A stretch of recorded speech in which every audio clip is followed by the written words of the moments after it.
Bonjour YouTube, bienvenue dans une nouvelle VOD des questions d'actualité au gouvernement. Nous sommes le mercredi 28 janvier 26 pardon, il est 15 h et Gérard Larcher s'avance au plateau du Sénat pour ouvrir la séance. J'espère que vous allez bien et que vous avez meilleure santé que moi car je suis toujours malade. Aussi, je vais simplement ouvrir vocalement la séance et ensuite je serai présent dans le chat à l'écrit pour pouvoir ménager ma voix parce qu'elle est toujours en difficulté. Voilà. Donc, bonne séance à vous. Et puis, alors, je vais quand même avoir quelque chose à dire puisque le partenariat avec le Sénat n'est toujours pas à l'ordre du jour. Hein, voilà, donc il ne va pas le dire les mots que je dis à chaque fois quand on dit où la séance est diffusée. Mais voilà. N'hésitez pas à liker, à commenter et à vous abonner si ce contenu vous plaît. Mesdames et messieurs les ministres, mes chers collègues, on a un hommage. Notre ordre du jour appelle les questions d'actualité au gouvernement. Je voudrais excuser l'absence de Monsieur le Premier ministre, retenu par des obsèques dans le département de l'Eure.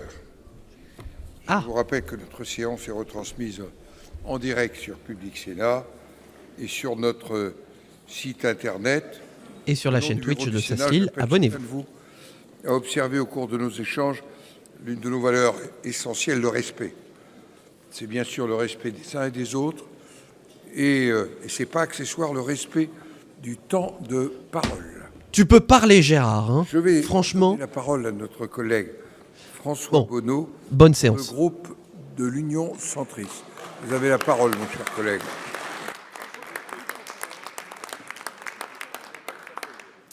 Merci, Monsieur le Président. Mesdames et Messieurs les ministres, mes chers collègues, plus de 30 000 jeunes Iraniens épris de liberté, tués froidement par les Bassidji, des blessés dans tout le pays que l'on va traquer dans les hôpitaux pour les jeter en prison, des tortures insensées. Le régime infâme des mollahs et des passedarans s'enfonce toujours plus dans la terreur. Et face à lui, le formidable espoir d'un peuple attendant désespérément le soutien des nations libres, qui ne vient pas. L'ayatollah Khamenei, despote enturbané, indifférent à la déliquescence de son pays, miné par l'inflation galopante, la corruption et le très coûteux soutien à toutes les milices chiites et au Hamas, brade son pétrole aux Chinois, soutient la Russie contre l'Ukraine et entrepose des milliers de missiles dans ses souterrains en attendant la bombe. Après avoir poussé le peuple à se révolter, le président américain a honteusement abandonné les manifestants pour allumer des incendies au Venezuela, au Groenland et sur son propre sol. Même si une partie de la flotte américaine se prépare probablement à une action imminente, que font les Européens? Et plus concrètement, que fait la France pour porter assistance à un peuple en danger, enfermé dans la terrible prison qui est devenue leur pays? Monsieur le ministre, ingérence ou indifférence? Voilà la question. Pour vous répondre, la parole est au ministre de l'Europe et des Affaires étrangères, Monsieur Jean-Noël Barrot. Monsieur le Président, Mesdames et Messieurs les sénateurs, Monsieur le Sénateur, indifférence vraiment, alors que l'année dernière, c'est sans doute la France qui a exercé les pressions les plus fortes contre ce régime qui porte atteinte aux intérêts de son propre peuple, mais aussi aux intérêts de sécurité des pays de la région qui sont nos partenaires, ainsi qu'à nos propres intérêts de sécurité. Par 3 fois, nous avons décidé de sanctions que nous avons réussi à faire endosser par nos partenaires européens d'abord, contre les responsables des transferts d'armes et de missiles à la Russie, mais aussi contre les responsables de la politique d'otages d'État, dont nos 2 compatriotes, Cécile Kohler et Jacques Paris, sont encore les victimes. Et plus récemment, au mois de septembre, c'est sur l'initiative de la France qu'ont été réappliqués les embargos mondiaux contre les banques, contre les équipements nucléaires et contre les armes qui avaient été levés il y a 10 ans au moment de la conclusion de l'accord sur le nucléaire iranien. Alors oui, nous le voyons, à mesure que nous proviennent des informations d'Iran, cette violence d'État qui s'est aveuglément abattue sur les manifestants est caractéristique d'une répression la plus violente de l'histoire contemporaine de l'Iran, qui appelle de la part de toutes celles et ceux qui, à travers le monde, soutiennent le peuple iranien dans le courage qu'il déploie, une réponse extrêmement forte. Nous appelons Aujourd'hui, nous exigeons la libération des probablement dizaines de milliers de prisonniers du régime. Nous appelons à la fin définitive de toute forme d'exécution qui fait suite et qui prolonge la répression. Et nous appelons à la levée du blocus numérique qui empêche les Iraniens de communiquer et de témoigner de l'horreur qui s'est abattue sur eux. Mais nous allons aller plus loin parce qu'il ne peut y avoir aucune impunité pour ceux qui se sont rendus responsables de ces crimes contre le peuple iranien et de ces crimes, d'une certaine manière, contre notre humanité tout entière. Et c'est la raison pour laquelle le Conseil des droits de l'homme a été saisi, qui va diligenter une enquête sur les violations des droits de l'homme. C'est la raison pour laquelle demain, à Bruxelles, seront prises des sanctions européennes ciblant les principaux responsables de cette répression. Et c'est la raison pour laquelle nous allons poursuivre le travail avec nos partenaires européens pour que tous les responsables soient traduits devant la justice et soient punis pour la responsabilité qu'ils ont de la répression contre leur peuple. François Bonneau. Oui, merci, Monsieur le Ministre. L'Iran a connu la pire des répressions de manifestants depuis 40 ans dans le monde. Malgré les réticences de tous les pays du Golfe, il faut en finir avec ce régime. Ce n'est pas en se cantonnant aux sanctions, aux condamnations, et hélas, laisser le sentiment de procrastination contre ce régime que nous sauverons la vie des Iraniennes et des Iraniens qui sont au comble du désespoir. Merci.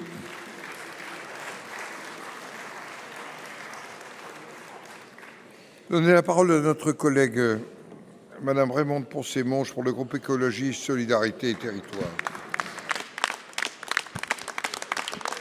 Merci Monsieur le Président.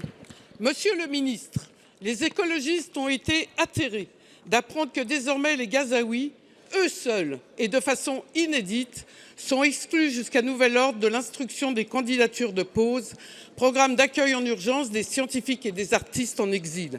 Les institutions académiques, culturelles, de recherche engagées dans le dispositif porté par le Collège de France s'en indignent. Après l'espoir de la reconnaissance de l'État de Palestine, vous fermez les portes de l'accueil d'urgence. Dans un contexte d'éducide, c'est-à-dire de tentative délibérée par Israël de détruire le système éducatif et de recherche, comptez-vous, Monsieur le Ministre, entendre le cri d'alerte comme de solidarité de la communauté universitaire, artistique et scientifique française et revenir sur cette décision? Pour vous répondre, la parole est au ministre de l'Europe et des Affaires étrangères, Monsieur Jean-Noël Barrot. Vous avez la parole. Monsieur le Président, Mesdames et Messieurs les sénateurs, Madame la sénatrice, le programme PAUSE, programme d'accueil en urgence des scientifiques et des artistes en exil, que nous avons créé en 2017, qui est placé sous la responsabilité conjointe du ministère de l'Enseignement supérieur et de la Recherche, du ministère de la Culture et du ministère des Affaires étrangères, fait l'honneur de la France, parce qu'il permet à des scientifiques, des artistes, lorsqu'ils ne peuvent exercer leur vocation dans leur pays, de pouvoir trouver refuge en France, dans la nation, dans la patrie des Lumières, et de pouvoir ainsi contribuer par leur talent et leur énergie à la progression de la connaissance dans un esprit universaliste. Et grâce à ce programme, nous avons accueilli pas moins de 730 artistes et scientifiques en exil depuis sa création en 2017. Depuis le 7 octobre 2023, grâce à la mobilisation extraordinaire de la communauté universitaire, mais aussi de la communauté culturelle dans notre pays, un certain nombre de lauréats palestiniens du programme PAUSE ont pu être accueillis. D'autres se sont retrouvés bloqués dans les moments les pires de la guerre qui s'est déroulée pendant 2 ans. Et dans ces conditions, nous avons mobilisé des efforts considérables, les efforts de notre consulat général en lien avec nos partenaires pour pouvoir leur permettre de bénéficier d'évacuation, ce qui suppose évidemment que les moyens matériels soient réunis, que les conditions de sécurité le soient aussi, et que les pays par lesquels ils doivent transiter nous donnent leur agrément. C'est ainsi que nous avons réussi à faire sortir 50 lauréats du programme PAUSE et leurs familles et de leur permettre de revenir en France. Nous avons dû récemment suspendre les inscriptions au programme PAUSE. Pourquoi ? Eh bien parce que dans l'attente de l'ouverture du passage de Rafah, que nous appelons de nos vœux et sur lequel nous nous mobilisons tous les jours pour obtenir un agrément de la part des autorités israéliennes, il nous paraît difficile, voire impossible, de procéder à ces évacuations, et il serait déplacé, de donner l'espoir à ces lauréats que nous pourrons les accueillir en France quand en réalité le passage leur est barré. Donc priorité à la réouverture des points de passage et nous pourrons alors reprendre le programme Pause dans des conditions normales. Madame Poncet-Monge. Merci, Monsieur le Président. Faisant valoir un réel problème lié à une étudiante. Pourtant, la France a bloqué pendant des mois toutes les sorties, a renoncé à utiliser les fenêtres d'évacuation attribuées si chichement par Israël. Cette punition collective explique le nombre de Palestiniens en attente d'évacuation.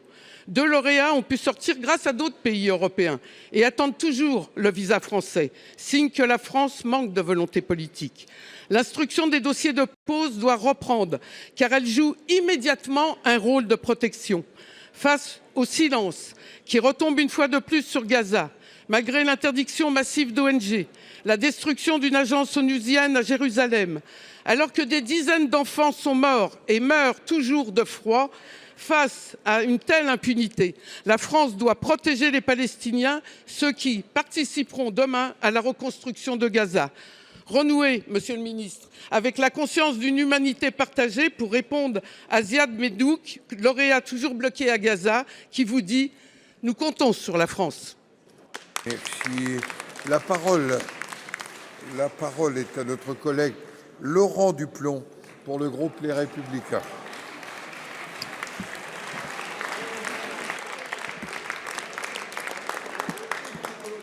Monsieur le ministre Lefebvre, le monde agricole apprend avec stupor la nomination de Anne Lestrade à la direction de l'OFB chargée de la mobilisation de la société. Alors que le Sénat accueille bientôt l'Observatoire du déclin agricole qui reconnaît l'accumulation de normes, charges et contraintes qui fragilisent nos exploitations. L'OFB confie un poste stratégique à une adepte de la décroissance, opposée aux méga-bassines et proche d'Extinction Rébellion. Dans un climat déjà tendu, cette nomination est perçue comme une nouvelle provocation. Cette colère est d'autant plus forte que, comme le révèle la revue Agriculture et Environnement, l'OFB verse chaque année des subventions significatives à des organisations partisanes. 480 000 € à France Nature Environnement, 20 000 € à Génération Future. Ces financements interrogent sur la neutralité de l'OFB. C'est comme si la police nationale donnait 480 000 € à L214. Comment garantir l'impartialité quand une militante hostile au monde agricole est propulsée aux commandes d'un organisme public censé travailler avec ceux qu'elle incrimine? Cette nomination confie à la toute-puissance d'une police environnementale armée à une militante revendiquant la décroissance et la désobéissance civile. Un choix d'autant plus incompréhensible qu'un Premier ministre dénonçait récemment le fait qu'un inspecteur armé dans une ferme en crise, c'est une humiliation et donc une faute. Au-delà de l'émotion, revenons-en au droit. Le Code de la fonction publique impose à tout agent un strict devoir de neutralité. Or, le doute est permis.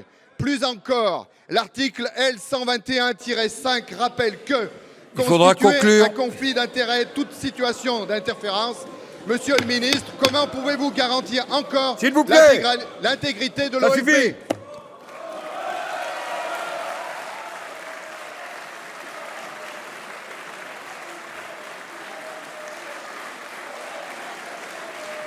Pour vous répondre, la parole est au ministre délégué chargé de la transition écologique, Monsieur Mathieu Lefebvre. Merci Monsieur le Président, Mesdames et Messieurs les sénateurs.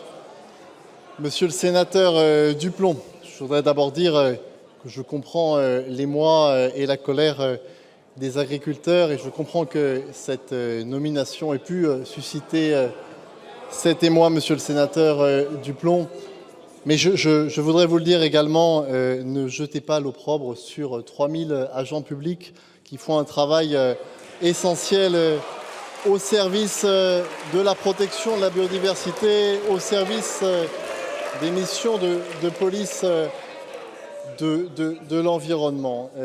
Est-ce que cette nomination contribue à apaiser le dialogue entre l'Office français de la biodiversité et les agriculteurs? La réponse est manifestement non. C'est la raison pour laquelle, mesdames et messieurs les sénateurs, le Premier ministre a immédiatement demandé qu'une enquête administrative soit diligentée dans de brefs délais entre les inspections de l'ensemble des ministères concernés pour que toute la lumière soit faite sur cette nomination et pour en tirer toutes les conséquences. Mais je vous le dis également, mesdames et messieurs les sénateurs, vous avez parlé de la neutralité des agents au regard de leur mission de service public. Je peux vous dire que la mission de Madame Lestrate se fera dans le respect des exigences de compétence et de neutralité qu'impose la fonction publique à l'ensemble de ses agents. Et enfin, monsieur le sénateur, je vous le dis également, essayons peut-être d'éviter de polariser les usages et de les conflictualiser en permanence. Il y a en effet un militantisme écologiste qui souhaiterait que l'on conflictualise tout, et peut-être que notre rôle conjoint, c'est d'essayer de dépasser ces conflits d'usage pour œuvrer au service de nos agriculteurs et de notre souveraineté alimentaire. Je vous remercie. Merci. La parole est maintenant à notre collègue Marie-Laure Pinera-Hort pour le groupe du Rassemblement des démocrates progressistes et indépendants. Monsieur le Président, Madame la ministre des Outre-mer, chaque année, près de 10 tonnes d'or sont pillées illégalement en Guyane, représentant un préjudice économique estimé à 1,2 milliard pour l'État et nos collectivités. Malgré les opérations 100% contrôle à l'aéroport Félix-Éboué, la Guyane reste un point de transit majeur du narcotrafic vers l'Europe. Plus grave encore, 4 factions armées brésiliennes s'implantent durablement en Guyane pour contrôler à la fois l'orpaillage illégal et le business du narcotrafic. Et dans le même temps, plus de 50 navires pillent quotidiennement la zone économique exclusive guyanaise, mettant en péril une filière de pêche déjà fragile. Ces constats établis par la Commission sénatoriale des affaires étrangères dans un rapport présenté début janvier ne font que confirmer ce que les Guyanais vivent depuis trop longtemps, le recul de la souveraineté de l'État en Guyane. À cela s'ajoute un contexte géopolitique régional de plus en plus instable. La crise profonde que traverse aujourd'hui le Venezuela, aggravée par les tensions diplomatiques récentes, n'est pas sans conséquence pour notre territoire. Elle alimentera certainement des flux migratoires non maîtrisés, pourrait faciliter l'implantation de réseaux criminels et aggraver la circulation des armes. Tout cela renforce la pression sur les frontières terrestres et maritimes de la Guyane. Alors, Madame la ministre des Outre-mer, ma question va être simple. Quelle est aujourd'hui l'ambition de la France pour la Guyane? Quelles décisions concrètes et rapides le gouvernement entend-il prendre pour assurer le contrôle de l'or et de la pêche, endiguer durablement l'implantation des organisations criminelles, moderniser les moyens de l'État et bâtir enfin un projet de développement économique garantissant à la fois la sécurité et l'emploi pour les Guyanais? La Guyane ne peut plus se contenter de promesses non suivies d'effets alors qu'elle dispose de ressources considérables dont elle ne peut pleinement bénéficier. Je vous remercie. Pour vous répondre, la parole est à la ministre des Outre-mer, Madame Naïma Mouchou. Merci, Monsieur le Président, Mesdames, Messieurs les sénateurs, Madame la sénatrice Marie-Laure Pinera-Hort. Vous avez abordé plusieurs sujets et vous l'avez fait avec beaucoup de justesse autour des questions de sécurité et de développement économique pour la Guyane. Et vous avez raison, les Guyanais, comme les autres, doivent pouvoir bénéficier d'une sécurité solide et puis d'un développement économique qui soit pérenne. Il y a des réponses aujourd'hui de l'État et il y en aura demain. Je voudrais vous donner quelques chiffres, Madame la sénatrice. D'abord, sur le bilan de la délinquance, qui révèle une nette diminution de la criminalité violente, moins 18% sur les homicides, moins 33% sur les violences avec armes à feu, une baisse aussi du trafic de stupéfiants, vous l'avez abordé, moins 50% sur les saisies au départ de Cayenne. Je sais votre engagement, Madame la sénatrice, sur la question de la lutte contre le narcotrafic, qui est un fléau dans les Outre-mer. Je sais votre engagement, le travail que vous avez mené dans le cadre des débats parlementaires sur la grande loi de lutte contre le narcotrafic. Je veux vous en remercier parce que ce sont des outils précieux, évidemment, pour la suite. Mais le niveau de violence, vous l'avez dit, reste élevé, notamment s'agissant des homicides. J'indique néanmoins que la tendance à la hausse a été cassée grâce à l'engagement accru de la police et de la gendarmerie. Pour ce qui est de la lutte contre la pêche illégale, l'État déploie de nombreux moyens humains, techniques, juridiques pour endiguer ces pratiques, avec les services du ministre chargé de la mer et de la marine nationale. Tous ces moyens, Madame la sénatrice, seront pérennisés. Mais c'est vrai, la Guyane dispose de bien d'autres atouts, de bien d'autres potentialités, d'une position géostratégique majeure dont il faut faire quelque chose. Vous avez abordé la question de l'or, de la pêche, du bois, de la jeunesse, le tourisme. Il nous faut valoriser ces atouts pour en faire des leviers de croissance. Par conséquent, avec la ministre de la Transition écologique, nous travaillons à la construction d'une feuille de route ambitieuse pour la Guyane, une feuille de route stratégique pour le développement du territoire. Je peux vous donner quelques axes que nous avons d'ores et déjà identifiés. Le transfert du foncier, la simplification des procédures minières, l'encouragement de la filière d'orpaillage légal, le renforcement des contrôles, le renouvellement de la flotte de pêche, Madame la sénatrice. Et vous avez raison, nous ferons en sorte que la souveraineté en Guyane puisse bénéficier à la souveraineté nationale. Chers collègues, la parole est à notre collègue Pierre Médevielle pour le groupe Les Indépendants, République et Territoires. Merci, Monsieur le Président. Ma question s'adresse au ministre délégué chargé de l'Industrie. Monsieur le ministre, avec un déficit de 30 millions d'euros, environ 700 emplois directs sur la sellette et 10 000 emplois indirects menacés dans notre pays, l'effondrement du groupe Fibre Excellence serait un désastre industriel et économique majeur. Fibre Excellence, seul producteur français de pâte à papier marchande, exploite les sites Saint-Gaudens dans mon département, mais aussi de Tarascon dans les Bouches-du-Rhône, ainsi que la société d'exploitation des bois du Sud-Ouest, chargée de l'approvisionnement en bois de ces deux sites, qui sont les plus gros consommateurs sur le territoire français. Sans intervention de l'État, la fermeture paraît inéluctable. Au cœur du problème, 3 facteurs principaux. Le prix du bois qui a explosé depuis 2021, un prix de rachat d'électricité très en dessous de ce pratiqué par d'autres cogénérateurs et une baisse de consommation de papier carton. Parmi les premières conséquences, mise en chômage partiel et une direction brandissant la menace d'une fermeture si l'État n'intervient pas d'ici le mois de mars. L'usine de Saint-Gaudens, implantée depuis 1959, est un acteur économique majeur du Comminges. La fermeture du site porterait un coup terrible à tout un bassin d'emploi déjà sinistré. Et une multitude d'entreprises locales de transport, de travaux forestiers ou de maintenance subiraient des pertes de chiffre d'affaires fatales. À l'heure où l'on parle de réindustrialisation, le soutien de l'État est plus que jamais nécessaire. Monsieur le ministre, pensez-vous qu'une révision des tarifs de rachat d'électricité soit envisageable? Auquel cas, dans quel délai? Vous l'avez compris, l'avenir du site, des salariés et de nombreuses familles qui en dépendent est entre vos mains. Quel plan d'urgence pensez-vous pouvoir proposer? Pour vous répondre, la parole est au ministre délégué en charge de l'industrie, Monsieur Sébastien Martin. Merci, Monsieur le Président, Mesdames et Messieurs les sénateurs, Monsieur le sénateur Pierre Médevielle. Merci pour votre question. Vous le savez, effectivement, le sujet de Fibre Excellence fait l'objet d'une attention toute particulière de la part de mes services et je sais l'engagement qui est le vôtre sur ce sujet comme de la part des élus locaux concernés par les implantations de Saint-Gaudens ou de Tarascon. Vous n'êtes pas sans savoir d'ailleurs que le CSE du site de Tarascon de Fibre Excellence a exercé son droit d'alerte et que les représentants syndicaux des sites de Tarascon et de Saint-Gaudens ont pu échanger avec mes équipes au ministère très récemment. Vous avez souligné les difficultés qui pèsent sur les entreprises. Elles sont de plusieurs natures. Effectivement, la baisse de consommation de pâte à papier dans notre pays. La hausse aussi des coûts des intrants qui pénalisent la compétitivité du site. La hausse de la concurrence aussi sur ces questions-là et une question de production d'électricité puisque les sites ont investi dans des unités de cogénération et que, comme vous le soulignez, il y a une problématique aujourd'hui de prix par rapport au coût de production de l'électricité sur ce site.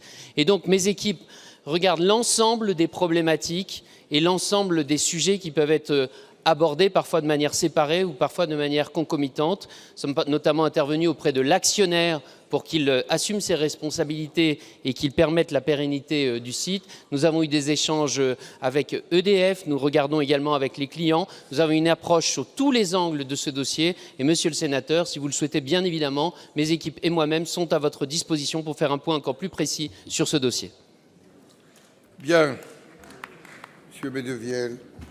Merci, Monsieur le Ministre. Je suis ravi de voir que les discussions avancent sur ce dossier. si important pour notre bassin de vie, car au-delà du choc industriel, c'est un drame humain qui se joue avec des familles qui sont particulièrement attachées à cette usine, puisque les leurs y travaillent depuis des générations. Elles sont en forte attente et j'espère que nous ne les décevrons pas. Merci. La parole est à notre collègue Éric Gold pour le groupe du Rassemblement démocratique et social européen. Vous avez la parole. Merci, Monsieur le Président. Monsieur le Ministre, la Poste est aujourd'hui, dans certains territoires, l'un des derniers services publics de proximité, en particulier en zone rurale, de montagne et dans certains quartiers prioritaires de la ville. Au-delà de ses activités commerciales, la Poste assure 4 missions essentielles de service public pour lesquelles l'État lui verse une dotation. L'aménagement du territoire, le service universel postal, l'accessibilité bancaire et la distribution de la presse. Ces 4 missions concourent directement à la cohésion sociale et territoriale de notre pays. Or, Monsieur le Ministre, le financement de ces missions constitue depuis plusieurs années un véritable casse-tête budgétaire. Les compensations versées par l'État apparaissent fragmentées, complexes et insuffisantes, tandis que la Poste est confrontée à la baisse structurelle du courrier et à des exigences accrues de rentabilité. Dans de nombreux territoires, malgré la transformation de certains bureaux de poste en agences communales, cette situation aboutit déjà à la dégradation de la qualité du service rendu aux usagers, avec la réduction des horaires d'ouverture et des transferts de charges vers les collectivités locales.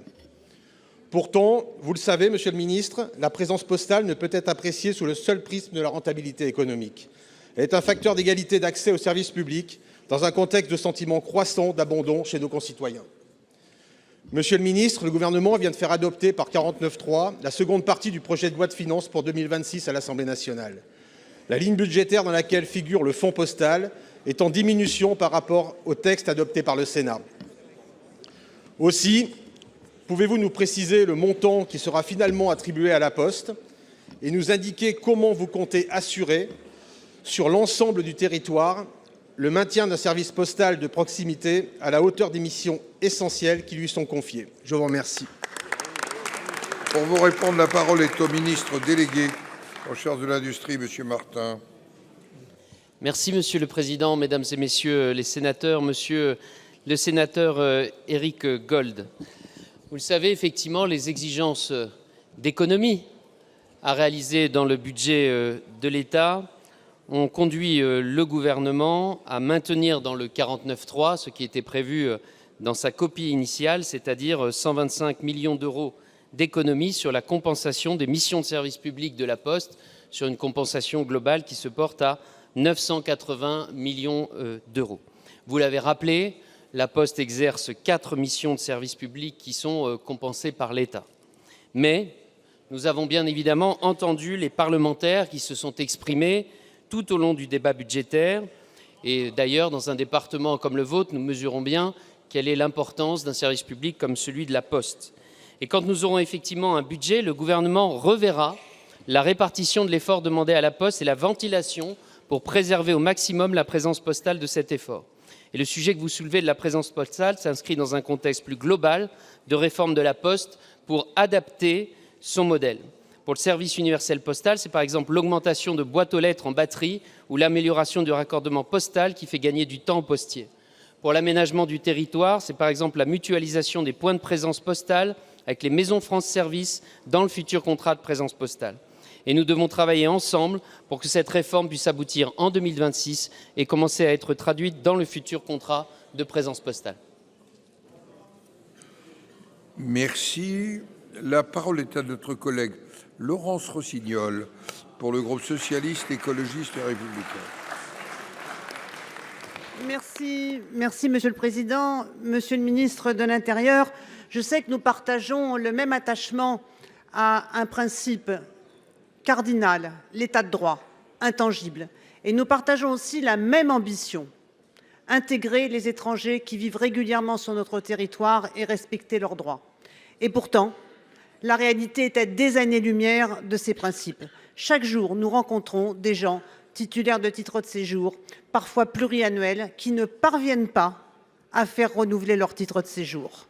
Les files d'attente numériques sont pires que ce qu'étaient les files d'attente physiques. Les services préfectoraux sont saturés. Tout le monde est malheureux. Ce système rend tout le monde malheureux. Les préfets, harcelés par nous-mêmes. Les fonctionnaires, malmenés. Les tribunaux administratifs, embolisés. Les employeurs, désemparés.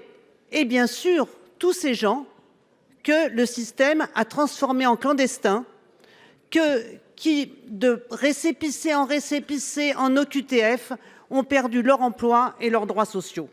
Ce système ne fonctionne pas et il ne fonctionnera pas mieux demain parce que l'État n'a pas et n'aura pas les moyens de le faire fonctionner. Alors il faut en changer. Il faut inverser ce système.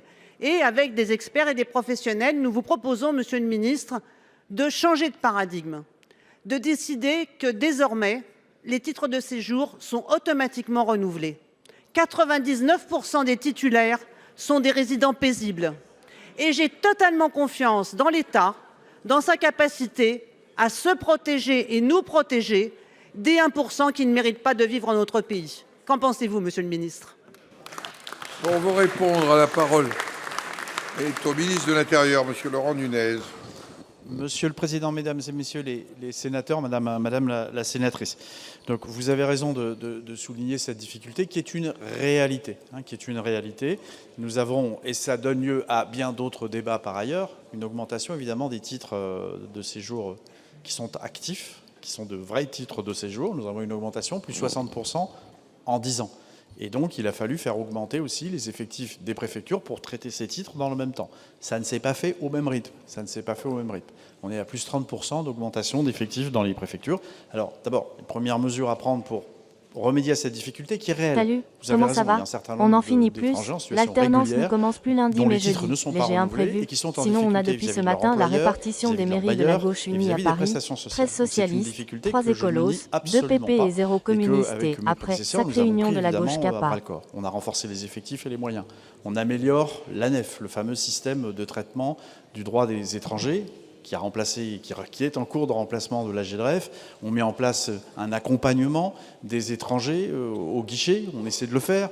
On développe des techniques comme celle qui consiste à envoyer des SMS pour alerter sur le renouvellement, pour que celui-ci puisse être fait dans des délais. Et on a développé toute une série de mesures en ce sens, y compris d'ailleurs, Madame la sénatrice, je le dis, y compris des expérimentations d'instruction du dossier en ayant recours à l'intelligence artificielle. C'est ce qui se fait dans 5 départements actuellement, dans 5 préfectures.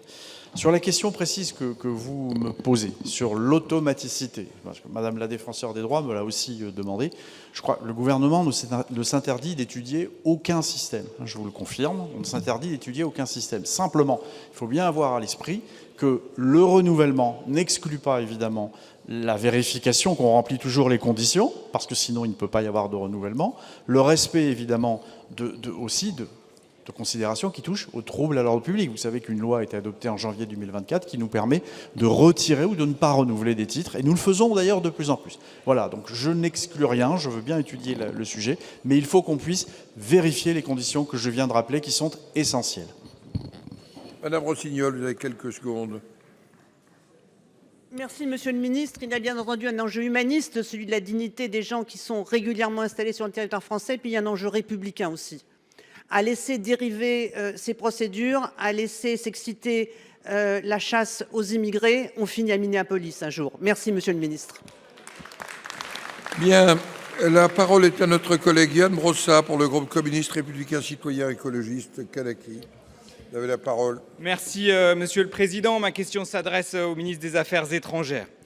Il s'appelait Alec Jeffrey Pretty. Il avait 37 ans. Il était infirmier en soins intensifs. Il a été abattu par la police de l'immigration américaine le week-end dernier. Quelques jours plus tôt, Renée Nicole Good, mère de 3 enfants, était exécutée, 3 balles dans la tête, juste après avoir déposé ses enfants à l'école. Depuis des semaines, les mêmes scènes se répètent. Les agents de l'ICE qui sèment la terreur, surarmés et cagoulés. La semaine dernière, Liam Ramos, un enfant âgé de 5 ans, était arrêté par la police de l'immigration à la sortie de son école devant ses camarades de classe. C'est cela, l'Amérique de Trump, des arrestations arbitraires, des meurtres sanglants, et derrière cette violence, nous le savons désormais, se cache une entreprise française, Capgemini. Depuis novembre, l'entreprise a décroché 365 millions de dollars pour organiser Une véritable chasse à l'homme. C'est écrit d'ailleurs noir sur blanc. Plus Capgemini localise de migrants, plus elle gagne de l'argent. L'argent n'a peut-être pas d'odeur, mais ici, en l'occurrence, il commence clairement à avoir le goût du sang. Et si cela ne suffisait pas, nous avons appris que cette police de la terreur s'invite désormais sur le sol européen aux Jeux Olympiques d'hiver qui démarreront la semaine prochaine en Italie. Monsieur le ministre, ma question est double. La France peut-elle accepter qu'une entreprise française participe à l'étranger, à la traque, à la détention et au meurtre de personnes innocentes? Comptez-vous rester silencieux face à la présence de la milice de Trump sur le sol européen? Pour vous répondre, la parole est au ministre délégué Sébastien Martin. Merci, Monsieur le Président. Mesdames et Messieurs les sénateurs, Monsieur le sénateur Yann Brossat, je crois que nous avons toutes et tous été particulièrement choqués, je le dis bien évidemment en associant ma réponse, Monsieur le ministre des Affaires étrangères, par les images que nous avons vues ce week-end de cet homme abattu au sol. Et puisqu'à l'instant il y avait un débat sur la question de l'immigration, je ne crois pas que les valeurs républicaines françaises nous permettraient d'accepter ce que nous avons vu ce week-end aux États-Unis. Et je veux dire que, à ce stade de nos informations, il y a effectivement un contrat qui lie une filiale de Capgemini à la police de la migration américaine, l'ICE, dont vous avez parlé à l'instant, que ce contrat ne nous a pas été communiqué sous prétexte de questions de sécurité nationale aux États-Unis, et que, d'après nos informations, ce contrat est intégralement régi par la législation américaine et est opéré par une filiale qui était étanche du groupe Capgemini. Mais néanmoins, considérons qu'une entreprise de dimension mondiale, implantée en France, ne peut se soustraire à sa responsabilité éthique et sociale dans le choix de ses partenaires, y compris dans des activités sensibles ou classifiées. Les valeurs d'humanisme et de respect de la dignité humaine qu'elle revendique doivent se traduire concrètement dans ses engagements, et c'est ce qu'a eu l'occasion de rappeler ce matin même le ministre de l'Économie et des Finances, Roland Lescure, au PDG de Capgemini. C'est pourquoi, tout en considérant que les contrats sont les contrats, mais néanmoins, le gouvernement appelle Capgemini à faire toute la clarté sur ses activités avec les autorités de sécurité américaines et à réinterroger le champ de ses activités dans ce domaine.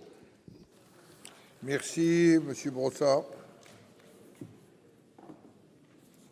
Merci, Monsieur le ministre. Je prends bonne note de ce que vous dites et je partage les mots que vous avez tenus. Une chose est sûre, nous ne pouvons pas être la patrie des droits de l'homme reconnue comme telle à travers le monde et accepter dans le même temps qu'une entreprise française, quoi qu'elle en dise, participe aux exactions qui sont commises par le président américain. Et il faut effectivement que la voix de la France puisse s'exprimer fortement, y compris vis-à-vis de Capgemini.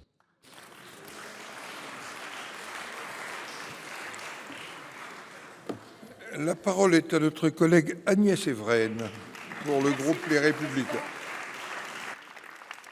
Monsieur le ministre de l'Éducation nationale, ce lundi, l'Assemblée nationale a adopté une proposition de loi visant à protéger les mineurs des risques liés aux réseaux sociaux.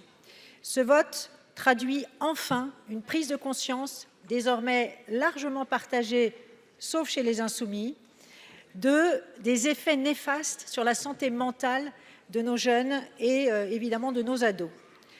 Alors oui, c'est un sujet sociétal majeur qui inquiète parents, médecins et enseignants, et nous avons collectivement une très lourde responsabilité. Et oui, il y a urgence. Un adolescent passe en moyenne 4 à 5 heures par semaine, dont 2 heures par jour sur TikTok. Alors vous le savez, les dirigeants de ces plateformes protègent souvent leurs propres enfants de leur utilisation. C'est un combat que nous menons ici collectivement au Sénat, et je pense particulièrement à la PPL de ma collègue Catherine Morin-Desailly qui a été adoptée à l'unanimité il y a quelques jours. Je pense évidemment à mes collègues Laurence Garnier et Marie-Do Aeschlimann qui, dans le cadre du travail du groupe d'études Les Républicains, ont adopté un rapport, et bien sûr mes 2 propositions de loi que j'ai déposées, que nous avons d'ailleurs débattues, notamment à travers des amendements, il y a 15 jours. Alors sur le fond, Monsieur le ministre, nous partageons tous un objectif commun, protéger nos enfants des risques d'addiction, d'isolement, de harcèlement et d'abrutissement. Alors malheureusement, des amendements adoptés à l'initiative de députés de gauche soulèvent de sérieuses difficultés de compatibilité avec le droit européen. Autrement dit, ma question est très simple. Le gouvernement est-il prêt à travailler rapidement et sérieusement avec le Sénat, hors de toute récupération partisane, pour garantir une loi juridiquement robuste et pleinement applicable dès la rentrée de septembre? Je vous remercie. Pour vous répondre, la parole est au ministre de l'Éducation nationale, M. Édouard Geffray. Merci, Monsieur le Président, Mesdames, Messieurs les sénateurs, Madame la sénatrice Evren. Je vous remercie d'abord d'avoir rappelé que le constat est effectivement largement partagé sur la nécessité de protéger nos jeunes des réseaux sociaux. C'est un enjeu de santé publique, et notamment mentale. Vous savez que j'en ai fait un de mes combats. C'est un enjeu social, c'est un enjeu civique, et c'est un enjeu cognitif. Donc, à tous égards, mais vraiment à tous égards, nous devons agir.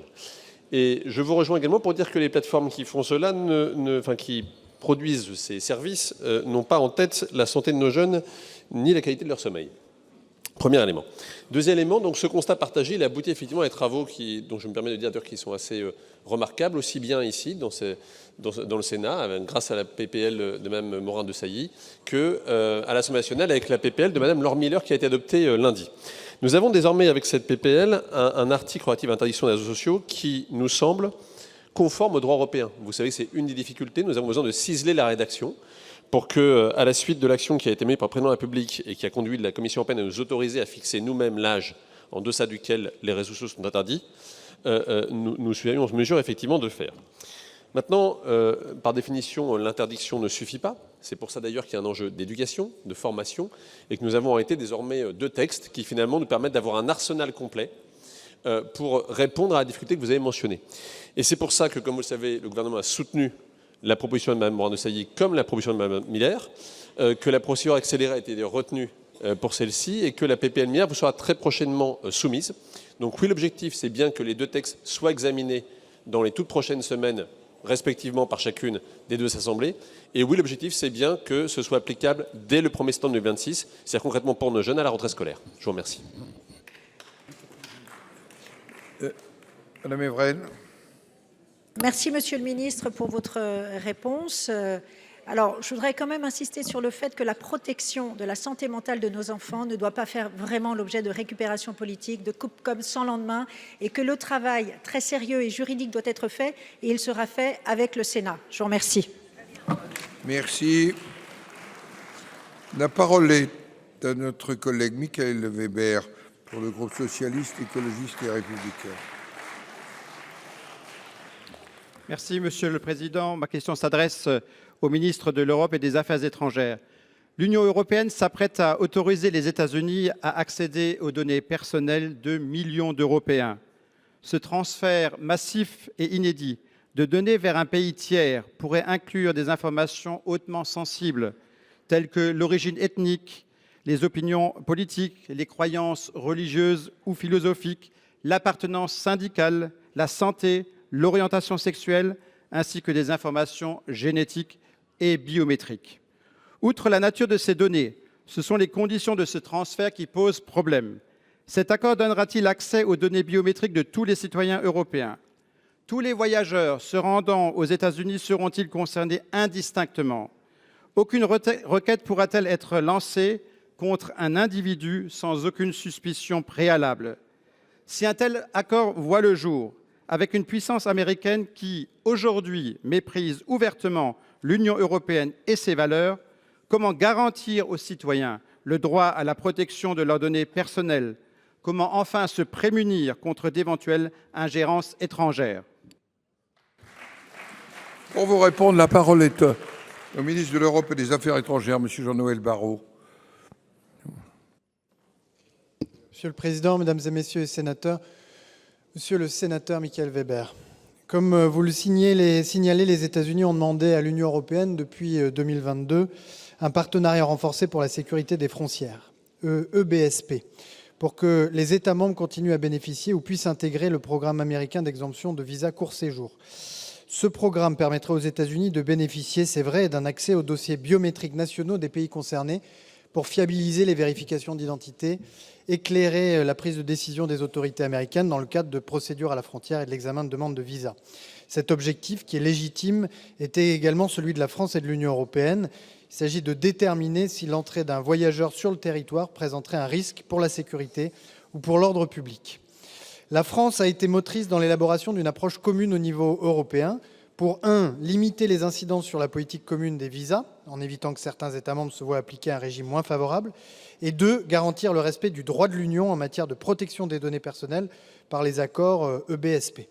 Cette approche commune sera garantie grâce à la conclusion d'un accord cadre entre l'Union européenne et les États-Unis. Et dans le cadre de l'élaboration du mandat de négociation de la Commission sur cet accord cadre, la France a porté de nombreuses propositions au Conseil qui ont été retenues. 1. Exigence de réciprocité des échanges de données qui découleraient de l'accord. 2. Respect de la Charte des droits fondamentaux de l'Union européenne.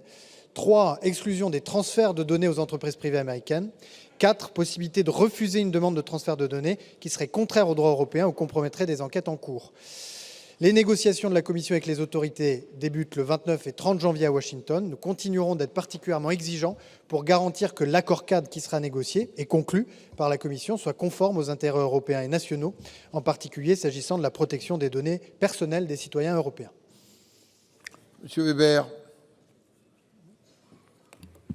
Monsieur le ministre, les Européens doivent en finir avec la naïveté, dit le président de la République. C'est là un vœu pieux qui manque encore de concrétisation. Pendant la campagne présidentielle de Donald Trump, les données personnelles de millions de citoyens américains ont été exploitées en toute illégalité à des fins politiques. S'agissant de l'Europe, la stratégie de sécurité américaine revendique son ingérence et un projet idéologique visant à saper l'Union européenne. Faut-il vous rappeler que des fonctionnaires européens sont interdits de séjour parce qu'ils ont travaillé pour notre souveraineté numérique, qu'au nom de leur sécurité intérieure, ils réinventent le fascisme sur leur territoire à l'aide d'une police ultra-violente qui mène en toute impunité des chasses à l'homme et prend pour cible des manifestants. L'administration Trump nous considère comme une menace. Il est temps de réaffirmer notre indépendance avec force et courage. Merci. La parole est à notre collègue Florence Lassarade pour le groupe Les Républicains. Merci, Monsieur le Président. Madame la Ministre, depuis la fin du mois de décembre 2025, une alerte sanitaire internationale majeure concerne des laits infantiles potentiellement contaminés par le céréulide, une toxine d'origine bactérienne. Cette contamination vient d'une matière première essentielle à la composition des laits infantiles, une huile enrichie en acide arachidonique fournie par l'industriel chinois Cabio Biotech à Wuhan. Dès le 26 décembre, les autorités et les industriels savaient que cette matière première était susceptible d'être contaminée. Pourtant, les retraits, rappels, se sont faits de manière progressive. D'abord chez Nestlé, puis plus tard chez Lactalis, alors même que cet ingrédient est utilisé par une grande partie des fabricants mondiaux. Cette temporalité interroge, d'autant plus que la liste des lots rappelés ne cesse de s'allonger. Les familles sont inquiètes. Plusieurs dizaines de nourrissons ont présenté des symptômes digestifs sévères et 2 décès font aujourd'hui l'objet d'enquêtes judiciaires. Même si aucun lien de causalité formelle n'est établi à ce stade, l'émotion est forte et la confiance fragilisée. Madame la ministre, pouvez-vous nous expliquer pourquoi il n'a pas été décidé dès le 26 décembre de procéder au nom du principe de précaution à un rappel plus large et immédiat ? Quelles sont précisément les mesures mises en œuvre par le gouvernement pour garantir aujourd'hui et demain la sécurité sanitaire des nourrissons et restaurer la confiance des familles et des professionnels de santé ? Enfin, alors que la France ne dispose d'aucun fabricant national pour cet ingrédient pourtant stratégique, ne faudrait-il pas envisager une relocalisation ou une sécurisation européenne de la production des composants clés des laits infantiles afin de réduire notre dépendance et prévenir de nouvelles crises sanitaires ? Pour vous répondre, la parole est à la ministre de l'Agroalimentaire et de la Souveraineté alimentaire, Madame Annie Genevard. Merci Monsieur le Président, Mesdames et Messieurs les sénateurs, Madame la sénatrice. Florence Lassarade, merci pour cette question qui est d'actualité, gravement d'actualité. Même si, je veux le dire d'emblée, et vous l'avez rappelé, il n'y a pas de lien de causalité établi à ce jour entre le décès de ces nourrissons et ce lait infantile contaminés par les substances que vous avez parfaitement décrites. Vous êtes pédiatre et vous connaissez très bien ces questions. Je voudrais vous rappeler la procédure. Quelle est-elle ? Le ministère de l'Agriculture est en charge de la sécurité sanitaire des aliments, en effet, et c'est à ce titre que vous m'interrogez. Donc, la procédure est la suivante. Les entreprises qui produisent de l'alimentation, en l'espèce du lait infantile, sont tenues à faire des autocontrôles. Et c'est à la suite d'un autocontrôle que l'entreprise Nestlé a déterminé une anomalie, qu'elle a immédiatement procédé le jour même à l'information de l'État, service déconcentré et administration centrale, et qu'elle a procédé aussitôt à des retraits-rappels qui ont été déployés le jour même. Il appartient au service de l'État de veiller à ce que ces procédures soient bien respectées.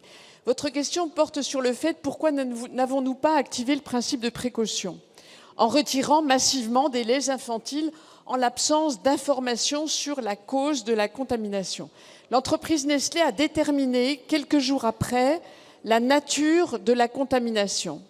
Et dès lors qu'elle a repéré que c'était une substance qui était possiblement utilisée par d'autres industriels, elle a immédiatement informé, et cette information a été diffusée sur le territoire national et sur le territoire européen, et immédiatement, les entreprises ont procédé à des analyses et à des retraits-rappels au fur et à mesure où elles trouvaient cette substance qui ne devait pas y être.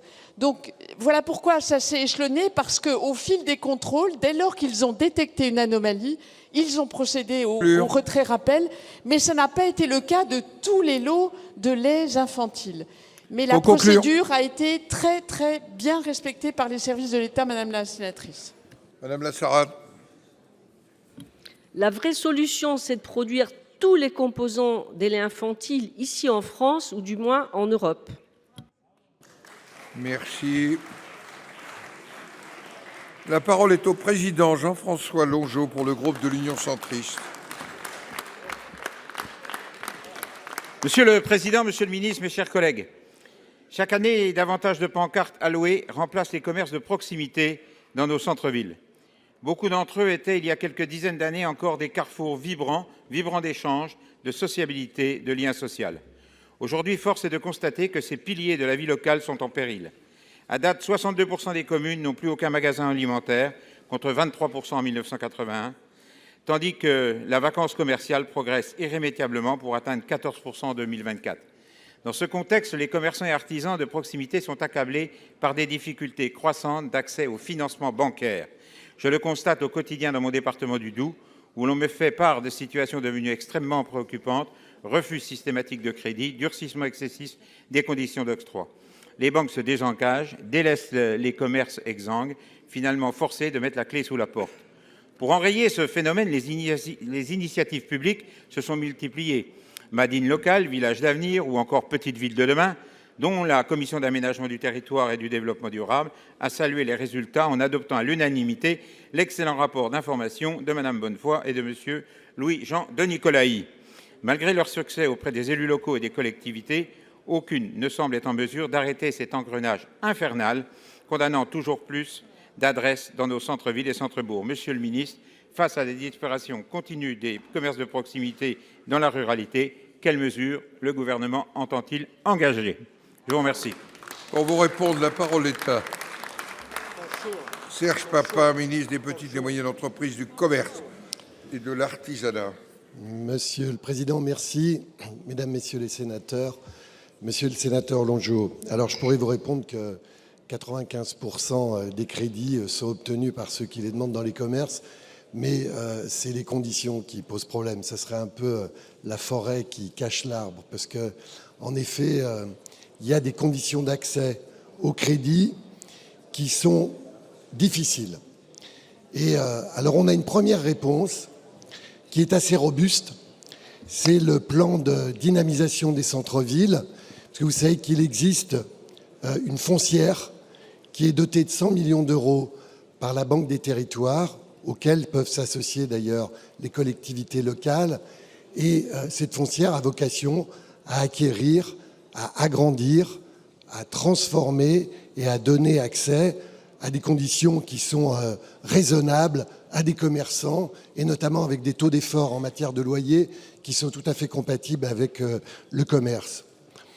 Maintenant, moi j'ai des cas concrets, et je pense par exemple aux boulangers, qui sont des métiers importants dans les zones rurales. Alors je suis en train de me battre avec, de discuter avec les banques, avec les fédérations aussi, parce que j'ai des cas où les jeunes qui veulent reprendre, vous savez, le sujet, c'est la reprise. Le gros problème, c'est la reprise. Et par exemple, sur ce cas de boulanger, un jeune qui va acheter une boulangerie à 300 000 € pour un chiffre d'affaires de 600 000 €, il n'y a aucun risque, mais il n'arrive pas à se faire financer. Pourquoi? Parce qu'il n'y a pas assez de dotation en fonds propres. Et il faut qu'on revienne, parce que vous voyez, sur 300 000 € qu'il va demander, il va lui falloir 100 000 € de fonds propres. Et il ne les a pas. Donc on a des difficultés de ce point de vue-là. Donc j'en discute avec les banques, j'en discute avec les fédérations, et on va voir si on peut trouver des solutions pour aller vers cette capacité à donner des fonds propres. Voilà. Monsieur le Président Longeau. Merci. Monsieur le ministre, moi j'aimerais effectivement que les commerçants puissent bénéficier d'accompagnement aussi facilement que vous le dites, mais sur le terrain, je peux vous dire qu'on est bien éloigné de tout ça. Et je souhaite également exprimer mon plein soutien à l'inscription à l'ordre du jour, et j'espère que ce sera fait à l'Assemblée nationale, de la proposition de loi de Hervé Marseille et d'Annick Billon, adoptée par le Sénat le 3 juillet dernier, visant à permettre aux salariés de certains établissements et services de travailler le 1er mai. Je crois que c'est important, si on veut défendre le commerce, il faut aussi qu'on permette à tout le monde de travailler. Je vous remercie. La parole est à notre collègue Marc Séné pour le groupe Les Républicains. Merci, Monsieur le Président. Ma question s'adresse à Monsieur le ministre du Logement. Monsieur le ministre, la France traverse une crise de logement d'une ampleur inédite. Pénurie de logements, opérations à l'arrêt, élus découragés, territoires sans perspective. Dans ce contexte d'urgence, le pays attend des décisions fortes, mais surtout des réponses structurelles. Vendredi dernier, le gouvernement a présenté un plan intitulé « Relance Logement » qui ne ressemble qu'une fois encore à une politique du chéquier. Un nouveau dispositif fiscal, quelques enveloppes budgétaires, des objectifs affichés ambitieux à court terme, mais aucune remise en question des causes profondes de cette crise. Pourtant, les attentes des acteurs de terrain, qu'ils soient maires, aménageurs, bailleurs, professionnels, sont connues. Des règles plus simples, des procédures plus rapides et une véritable vision pour notre pays. Le Sénat vous a facilité la tâche en adoptant ce mois-ci la proposition de loi choc comme conforter l'habitat, l'offre de logement et la construction, portée par nos collègues Dominique Estrosi Sassone et Mathieu Darnaud, qui vise précisément à lever ces freins opérationnels, à sécuriser le parcours locatif et à favoriser l'accès à la propriété. Ma question est donc simple, Monsieur le ministre. Êtes-vous prêt à soutenir l'inscription rapide de ce texte à l'ordre du jour de l'Assemblée nationale? Pour vous répondre, la parole est au ministre de la Ville et du Logement, Monsieur Jeanbrun. Merci Monsieur le Président, Mesdames et Messieurs les sénateurs. Monsieur le sénateur, je suis un petit peu surpris par le ton de votre question parce que, vous l'avez dit, nous avons débattu ici dans cette Assemblée et le Sénat a adopté la proposition de la présidente Dominique Estrosi Sassone et du président Mathieu Darnaud. Et je crois qu'à cette tribune ou à ces bancs, mon soutien a été quasi total dans le cadre de cette proposition de loi parce qu'elle faisait le bon diagnostic. J'ai eu l'occasion de le dire, j'étais moins ministre du Logement que de la crise du logement. Et avec un soutien sans faille du Premier ministre, nous avons pu aller très loin dans un certain nombre de sujets sur lesquels je vais revenir, mais le premier sur lequel je voudrais insister, c'est celui qui découle du rapport de Marc-Philippe Daubresse sur justement un statut fiscal qui permette d'avoir un premier choc, celui de l'investissement dans le logement. Faire en sorte que l'épargne des Français retrouve le chemin d'investissement dans la pierre, le budget le permet de manière conséquente et probablement de la façon la plus conséquente que nous ayons connue ces 10 dernières années. Mais vous avez raison de le dire, une niche fiscale ne suffira pas, il faut un plan global, comme l'a évoqué d'ailleurs la présidente Estrosi Sassone et l'ensemble des rapporteurs de ce texte que je salue, dont vous étiez, monsieur le sénateur, avec une ambition qui est un choc de simplification. J'ai souvent à ce micro parlé des Jeux Olympiques du logement ou du Notre-Dame de la construction. Nous nous y emploierons et nous irons au-delà avec un choc de confiance. confiance du propriétaire lorsqu'il met en location, confiance du locataire dans le fait que le propriétaire respectera ses obligations, notamment en matière de logement indigne, et confiance aussi, et c'est très important, et je le dis dans cette Assemblée, confiance des maires dans le fait que s'ils participent à la production de logements sociaux ou de logements intermédiaires, d'abord, ils seront soutenus et récompensés par l'État, et qu'ensuite, ils auront la main sur la politique de peuplement et sur la capacité à faire en sorte de favoriser leur population, leurs commerçants, leurs artisans, dans le fait de mettre en place les premiers occupants des logements sociaux et des logements sociaux. Je passe sur le choc de transition écologique également, qui doit être porté avec du bon sens, et je pense notamment à la PPL de la sénatrice Gacquerre, qui permettra aussi d'assouplir un peu les choses. Donc bien sûr que cette PPL choc, elle a mon soutien, elle a le soutien du gouvernement, c'est pour ça qu'elle sera intégrée dans le plan logement, et évidemment, on la soutiendra, y compris à l'Assemblée. Merci. Monsieur Séné. Monsieur le ministre, vous avez qualifié ce plan de grand acte de confiance à l'égard de tous les acteurs du logement. Mais face à l'urgence, la confiance ne se décrète pas, elle se construit en levant les blocages. Au Sénat, nous assumons de lever ces blocages. Nous assumons de lutter contre les occupations illicites, car on ne relancera pas le parc locatif si les propriétaires ne sont pas clairement protégés et si les procédures ne sont pas rapides et efficaces. Nous assumons de revenir sur une loi SRU dont le fonctionnement est devenu contre-productif, déconnecté des réalités foncières et financières et qui sanctionne davantage l'engagement des communes qu'il ne permet la production de logements. Enfin, nous assumons de redonner aux élus locaux le pouvoir d'agir sur leur territoire parce que ce sont eux qui portent l'acceptabilité des projets, mobilisent le foncier, adaptent les opérations aux besoins et, au final, rendent des comptes à leurs concitoyens. Monsieur le ministre, à votre tour d'assumer en donnant une suite concrète à nos propositions et j'aimerais bien que vous puissiez nous dire quand ce texte sera mis à l'ordre du jour de l'Assemblée nationale. Merci. La parole est à notre collègue Nicole Bonnefoy pour le groupe socialiste, écologiste et républicain. Oui, merci Monsieur le Président, mes chers collègues. Ma question s'adresse à Monsieur le ministre de l'Intérieur car elle concerne une nouvelle fois la circulaire Retailleau de mai 2025, désormais tristement célèbre pour tout demandeur de la nationalité française.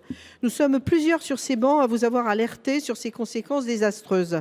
Vous affirmez qu'il ne s'agirait que de simples précisions administratives. Toutefois, dans les préfectures, chacun le constate, les critères d'insertion professionnelle et de ressources sont appliqués de manière excessivement rigide. Les refus augmentent, les délais s'allongent et l'insécurité juridique s'installe. Je pense notamment aux ressortissants britanniques résidant depuis des années dans notre pays. Ces personnes ont fait le choix de la France, non seulement pour y vivre paisiblement, mais également pour y investir. Elles participent pleinement à la vie locale, rénovent nos maisons, s'acquittent de leurs obligations fiscales et font vivre les commerces et les artisans.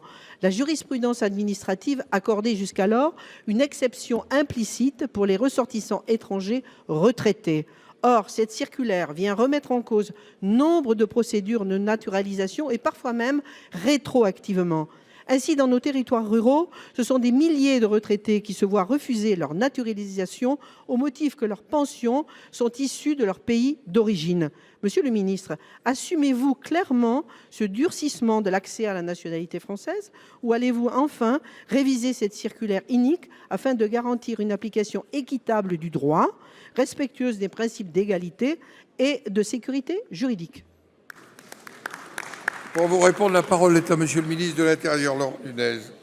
Merci Monsieur le Président, Mesdames et Messieurs les sénateurs, Madame la sénatrice. Donc vous m'interrogez sur l'application d'une circulaire qui ne fait que reprendre des dispositions législatives et sur un sujet qui est bien loin des débats qui nous animent actuellement, et qui est celui de la naturalisation de ressortissants qui plus est donc de ressortissants britanniques, si je comprends bien.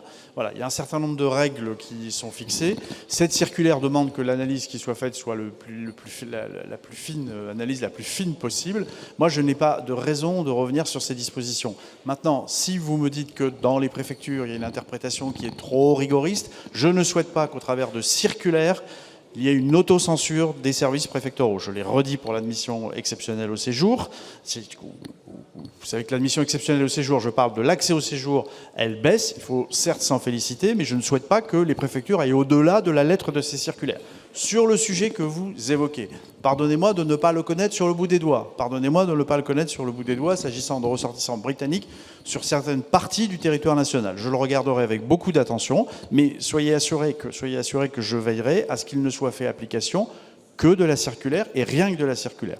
Quant à votre question précise sur la remise en cause des textes et des circulaires qui ont été prises, ça n'est pas mon intention. Voilà, je fonctionne avec ce qu'ont fait mes prédécesseurs. S'il y a des anomalies, et aucune ne m'est remontée en ce sens, mais je prends bonne note de ce que vous me dites. S'il y a des anomalies, évidemment, je les corrige, mais pour le reste, je n'ai pas l'intention de revenir sur ces dispositions, mais je puis vous assurer que je regarderai ce point avec très en détail. Voilà.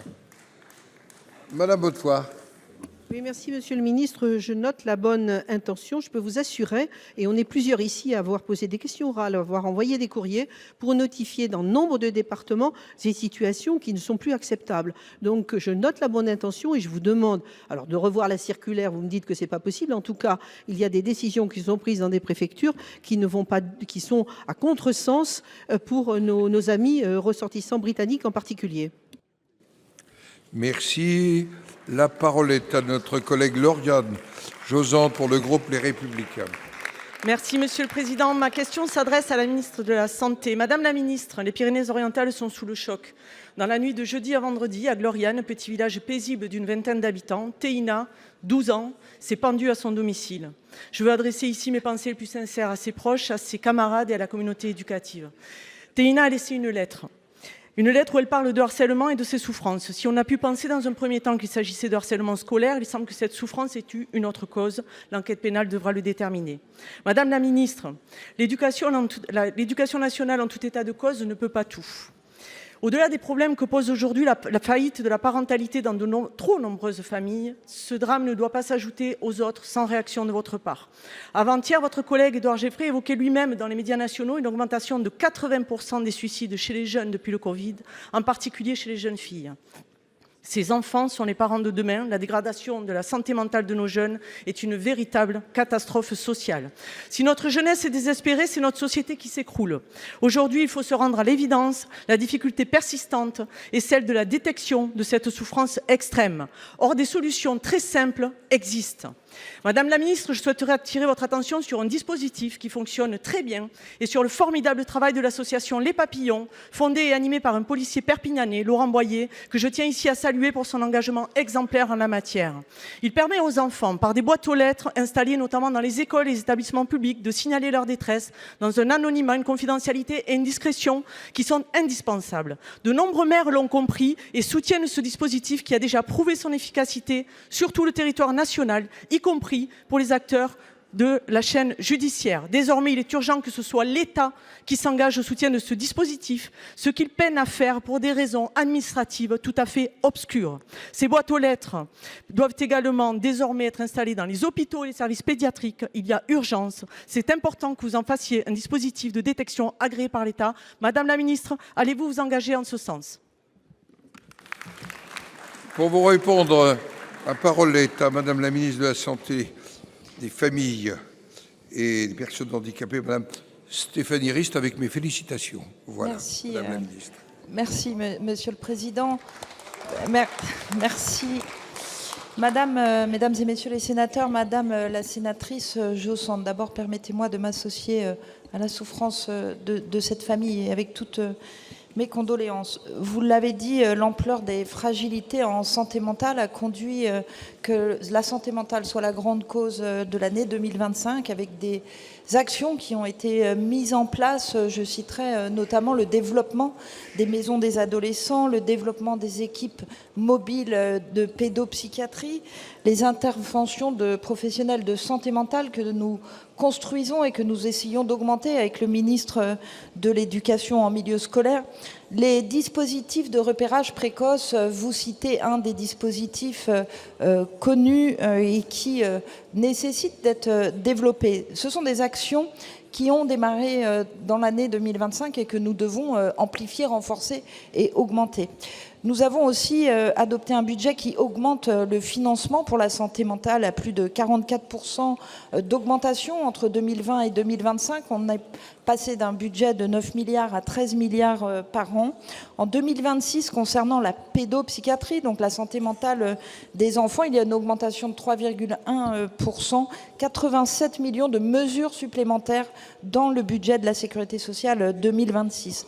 Je voudrais saluer la proposition de loi votée hier à l'Assemblée et toutes les initiatives parlementaires concernant l'interdiction des réseaux sociaux. On sait le retentissement sur la santé physique et la santé mentale de ces activités, de ces écrans et réseaux sociaux. Et enfin, je voudrais vous le dire, parce que beaucoup de mesures sont développées, on a l'impression que rien n'est fait. Je voudrais saluer ici l'ensemble des professionnels qui s'occupent chaque jour de la santé mentale des jeunes et des moins jeunes. Et pour cela, nous ferons, j'aurai l'occasion de faire un bilan des mesures prises ces dernières années, mais notamment dans le cadre de l'année santé mentale 2025. Et vous savez qu'elle est reconduite cette année 2026 et proposer donc des mesures pour 2026 venant à renforcer toute cette prise en charge. Merci. La parole est à notre collègue Khalifé Khalifé pour le groupe Les Républicains.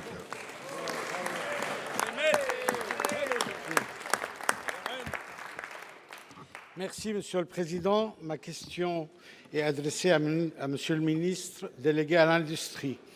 Monsieur le ministre, malgré notre ambition, notre approvisionnement en gaz demeure largement dépendant des importations et subit de plus en plus les aléas géopolitiques. Dans ce cadre, j'avais deux questions.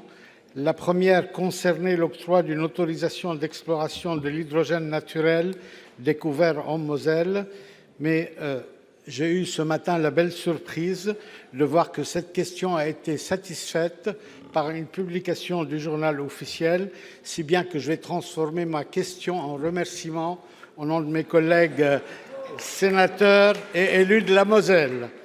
Mais cette bonne nouvelle, Monsieur le ministre, cette bonne nouvelle contraste avec la décision du Conseil d'État du 16 décembre dernier qui a annulé une concession d'exploitation délivrée pourtant en 2023 et qui est relative au gaz de houille, qui a coûté 40 millions d'euros depuis à l'investisseur français qui travaille depuis des années sur notre territoire. Monsieur le ministre, comment le gouvernement entend-il restaurer la cohérence et la sécurité juridique indispensables à la pérennité de l'investissement industriel? Je vous remercie. Pour vous répondre, la parole est au ministre délégué en charge de l'industrie. Merci, Monsieur le Président, Mesdames et Messieurs les sénateurs. Monsieur le sénateur Khalifé, d'abord, merci pour vos remerciements. Vous voyez, il y a encore des choses qui fonctionnent bien dans ce pays, puisque, effectivement, ce matin, l'arrêté a été publié. Et vous le savez, la France a été l'un des premiers pays au monde, en 2022, à permettre l'exploration de l'hydrogène natif, c'est-à-dire présent naturellement dans le sol. Et à ce jour, seuls 5 permis exclusifs de recherche ont été délivrés, et notamment celui dont vous parlez. Et au moment où nous souhaitons accélérer la décarbonation de l'industrie, cette ressource naturelle et décarbonée peut constituer une formidable opportunité pour nos territoires.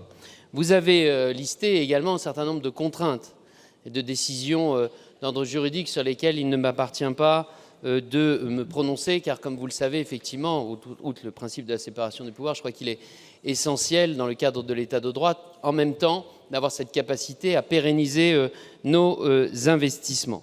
C'est la raison pour laquelle le gouvernement a missionné l'IFPEN et plusieurs universités pour établir une synthèse des dernières connaissances scientifiques sur les sujets de l'exploration et qui a été publiée il y a 6 mois.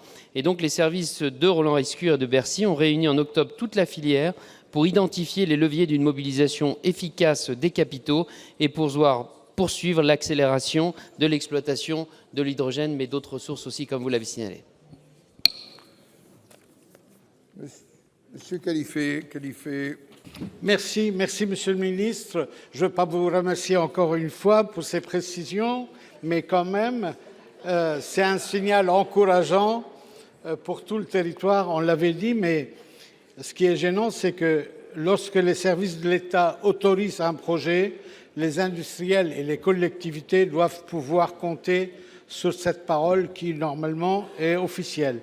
En tout cas, nous resterons pleinement mobilisés pour suivre ce dossier, pour que la Lorraine, qui, comme pour le passé, continue à contribuer dans la sécurité énergétique du pays. Merci. Merci. La parole est à notre collègue Aymeric Durox pour la réunion administrative des sénateurs ne figurant sur la liste d'aucun groupe. Vous avez la parole. Monsieur le ministre de l'Intérieur, les chiffres publiés hier par votre ministère à propos de l'immigration sont catastrophiques. En 2025, la France a délivré 384 000 premiers titres de séjour. C'est un record historique supérieur de 11,2% à celui de 2024, qui était déjà un record. Chaque année, sous l'autorité de gouvernements successifs, la situation s'aggrave. Chaque année, la barre est franchie, puis dépassée. Mais le plus préoccupant n'est pas seulement le volume, c'est la nature même de cette immigration. L'immigration de travail ne représente plus que 13% des titres délivrés en 2025, contre 17% en 2024. Autrement dit, alors que notre pays connaît des difficultés budgétaires majeures, alors que les Français sont appelés à faire des sacrifices, la France continue de privilégier une immigration majoritairement familiale, la plus élevée de toute l'Union européenne.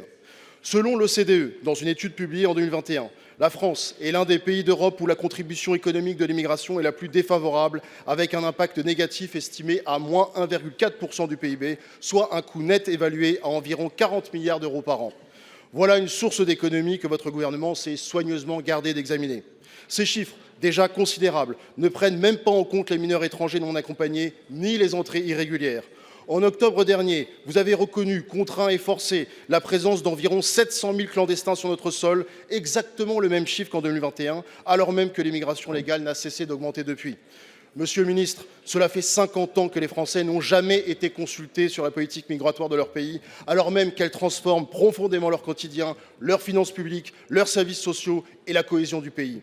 Et lorsque la représentation nationale tente, notamment ici, timidement, de reprendre la main, ces décisions sont régulièrement censurées par des instances non élues. Ma question est donc simple, monsieur le ministre. Le gouvernement reconnaît-il enfin que la politique migratoire qu'il conduit est un échec massif et entend-il changer radicalement de cap ou persistera-t-il à ignorer la volonté des Français jusqu'à ce que les conséquences deviennent irréversibles?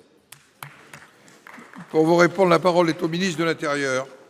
Merci beaucoup, Monsieur le Président, Mesdames et Messieurs les sénateurs. Monsieur le sénateur, donc les chiffres que vous donnez sont rigoureusement exacts. Ils sont issus des statistiques du ministère de l'Intérieur, avec une augmentation effectivement de 11,2%, essentiellement motivée par l'asile. L'augmentation de l'asile, c'est la protection. Vous voyez, à l'OFPRA, c'est une institution indépendante et c'est la protection qui est due à ceux qui remplissent un certain nombre de conditions. Et puis, il y a aussi une immigration qui augmente avec les titres étudiants. Voilà. Donc évidemment, vous pouvez le qualifier comme vous voulez, mais c'est ainsi depuis plusieurs années. Et vous évoquez pêle-mêle les étrangers en situation irrégulière, c'est évidemment autre chose. Et je crois pouvoir dire que nous avons quand même une politique de grande fermeté sur ces sujets. D'ailleurs, les chiffres que nous avons publiés hier en attestent également, puisque les augmentations forcées augmentent de 16% et l'ensemble des éloignements de 21%. Et que nous sommes, puisque vous faites des comparaisons, nous sommes le pays qui reconduit de manière forcée le plus en Europe vers les pays tiers, avec l'Allemagne. Évidemment, on va continuer en ouvrant des places en CRA, en continuant cette politique très offensive de reconduite forcée, qui est une politique très offensive. Et dans le même temps, puisque vous parlez de l'immigration légale, je vous rappelle qu'on va faire application d'une loi, la loi de janvier 2024, qui permet de retirer des titres, de ne pas renouveler des titres aux personnes, ou de ne pas attribuer de titres à des personnes qui ont causé des troubles à l'ordre public. Et d'ailleurs, les chiffres qui ont été publiés hier montre que nous avons procédé à cela 2 fois plus que l'année dernière. 2 fois plus que l'année dernière, sous l'impulsion qui a été donnée par les gouvernements successifs. Donc voilà, donc je crois qu'il est quand même difficile de dire que nous ne faisons rien sur ces questions. Voilà, nous sommes à l'offensive, à la fois sur la gestion du séjour et sur la gestion des reconduites. Concernant le séjour, vous savez, comme moi, qu'il y a le pacte asile-migration qui va bientôt entrer en vigueur, le 12 juin, et qu'il va y avoir une meilleure coordination entre tous les États européens pour qu'il y ait une meilleure gestion de l'asile et que la France ne soit, moins qu'elle ne l'est actuellement, un pays de mouvement secondaire. Et donc le pacte rentrera en application en juin prochain. Vous avez quelques secondes? Non? Bien. Je vais suspendre la séance en vous remerciant, mesdames et messieurs les ministres. Elle sera reprise à 16h30 pour les explications de vote, puis les scrutins publics solennels sur la proposition de loi relative au droit à l'aide à mourir et sur la proposition de loi visant à garantir l'égal accès de tous à l'accompagnement et aux soins palliatifs. La séance est suspendue. Et voilà, c'est donc la fin de cette séance de questions d'actualité au gouvernement côté Sénat. Une séance mais lunaire pour le coup. Lunaire, hein, du début à la fin. Depuis le début, les sénateurs ont fait n'importe quoi aujourd'hui. Gérard a craqué son slip. Les sénateurs ont craqué leur slip. L'autre débilos là de la fin a craqué son slip. Bref, c'est quoi cette séance ? Elle est quantique cette séance aujourd'hui. Non mais c'est... Oh là là là là. Et puis surtout, bah, bien sûr, et c'est ce qu'on va débriefer un petit peu sur la fin de ce stream, on va parler encore une fois de ce suicide d'une adolescente, voilà, instrumentalisée par la Macronie pour devenir l'arbre qui cache la forêt, de 9 ans de renoncement sur les politiques de santé mentale, qui fait que des jeunes personnes en situation de harcèlement préfèrent mettre fin à leur vie plutôt que d'avoir quelqu'un qui pourrait les aider à rebondir. Voilà, c'est navrant. On va aller regarder là le rapport que nous a envoyé de Groix de Santé publique France. Là, il est sur mon PC. On va se le regarder une fois que la VOD sera terminée. YouTube, si tu veux accéder à cela, rien de plus facile. N'hésite pas à venir en live. Que ce soit dans les pré-live ou dans les post-live, on explore des sujets parfois inattendus, des sujets qui souvent font mal, mais qui sont nécessaires d'explorer pour comprendre un peu mieux à quel point notre pays devrait être beaucoup mieux géré par nos politiques. Enfin bref, voilà. Donc n'hésite pas à passer en live. On est en stream notamment pour les QAG tous les mercredis de 13h45 à 17h, 17h30 parfois. Et bien sûr, on est en stream tous les autres jours de la semaine, du lundi au vendredi, de 14h à 17h30 pour faire de la politique, de la pédagogie et des jeux vidéo. Porte-toi bien YouTube, prends soin de ta santé, qu'elle soit physique comme mentale, c'est très important. On se retrouve bientôt pour de prochaines aventures. Portez-vous bien, amusez-vous bien et ciao tout le monde.